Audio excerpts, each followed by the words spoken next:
over 3, especially a Republican. Ann Coulter is with us. She was on just a couple of days ago, and she was standing up for the gallant Mitch McConnell and said, well, what? I mean, besides conspiracies, what do you have? Well, I have just another conspiracy.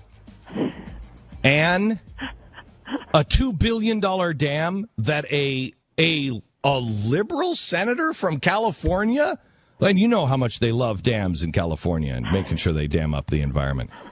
So she's the one that put in the bill that he wrote, and that's what we get out of this? Really? You still in love with Mitch McConnell?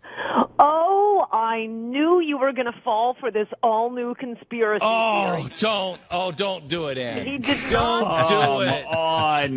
Number one, he did not write the bill. Number two, if this dam bursts, you have basically another Katrina. This has been if the on dam the budget bursts. bill. Okay. All right. This is not Mitch McConnell. And moreover, I would say to you, Mr. Beck.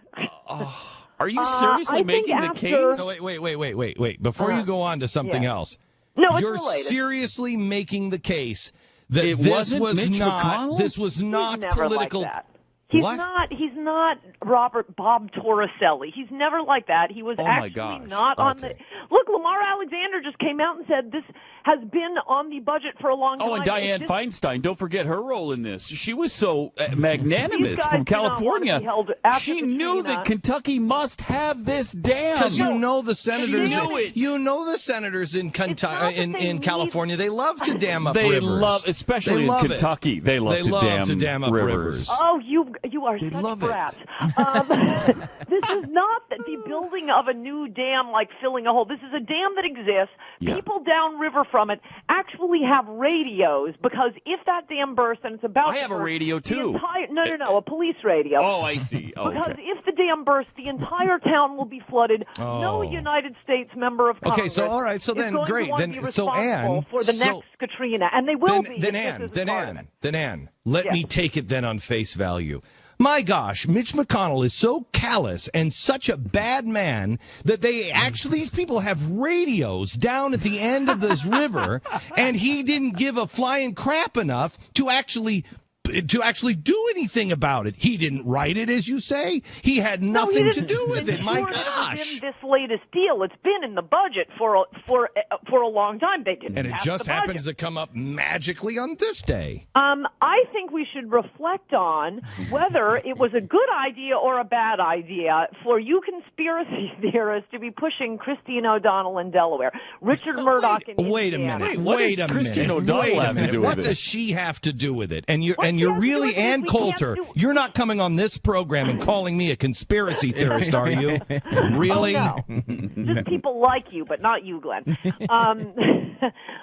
Look, what this whole episode shows, and I still maintain Republicans were fantastic. I think it's great what happened over the last 3 weeks. I think it branded Republicans as the anti-Obamacare party. We're not just letting the left consolidate their gains. The Democrats looked awful. Do not believe the polls of all adults. Those are irrelevant. This I think should be energizing Republicans, but how long do you want them to hit their heads against the wall? We can't get anything done unless we have a majority in the Senate. So stop blowing Senate races, Republicans. That's a big lesson from this. Both the consultants. Oh, and by the way, you'll be pleased to know I have a special piece on attacking the consultants going up on Breitbart.com later this week.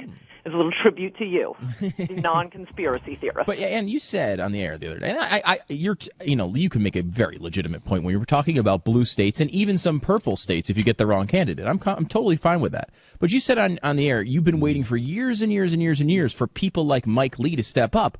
Mike Lee doesn't have this job if we're not doing what we're talking about. Mike Lee's from Utah. Yeah, I know. Yes. This is what I'm saying. In red states, and that's why I think we primaried. He'd have a stronger job if we hadn't primaried Mike Castle in Delaware. If we hadn't primaried. What I'm saying is, I agree with you on in Delaware. I'm not out here. Susan Collins is running in 2014 again. I'm not out here I'm advocating. Whatever. Maine is Maine. If we can get a Republican in Maine that will vote with us 1% of the time, I'm thrilled. But I mean, when we're talking about states like Texas, like Kentucky, like Utah, there is a legitimate thing we can do here. There's no reason to settle for Lindsey Graham, or I would argue Mitch McConnell in these states. I'm 100% with you on Lindsey Graham in South Carolina. I think you have a false impression of Kentucky.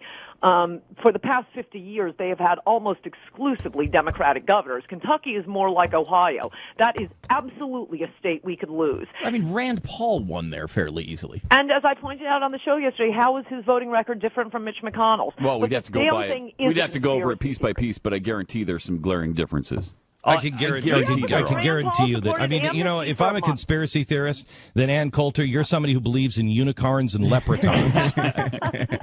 Because you just think that somebody could be in that office, Mitch McConnell, with that much power for that long and be just straight shooter. When I'm sorry, Ann, you're out of your mind crazy if you think that Mitch McConnell had nothing to do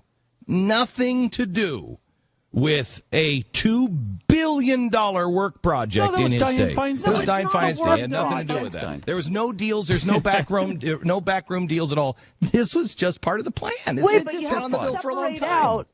Yes, he was part of the plan, putting it in the original budget. For this is every budget they write. This has been part of it, because otherwise we will be able to point to the people in the United States Congress who did not save an entire town in Kentucky from another Katrina. The dam it's a disaster zone right now. This is an important issue.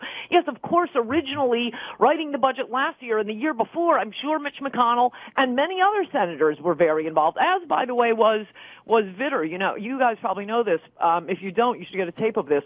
Long before Katrina, there was Senator Vitter on the Senate floor warning that the dams in New Orleans were about to break. Let me tell you something, and I was called a conspiracy theorist a year before when I did an entire show on how the most dangerous city in America was New Orleans. 1 year, almost to the day before Katrina. Yeah. So I'm very well aware of all that. Okay, so my point is this is not some little boondoggle project. This is actually crucial, and it wasn't put in as a sop to McConnell. What else are the Republicans going to do now? For 3 weeks, they have been giving this offer, backing down. Here's our second offer. Our third and final offer is, yes, we fund everything, but Congress has to live under Obamacare. The Democrats still won't accept that. I think that is a beautiful visual. I think it has shown the Democrats in their true colors. It should give hope to Republicans, but now it's our job to elect more of them so poor Mitch McConnell has the power to do what we want to do. He's only minority leader now. Dear God, you had me up until that point. Ann Coulter, thank you very much. Good talking.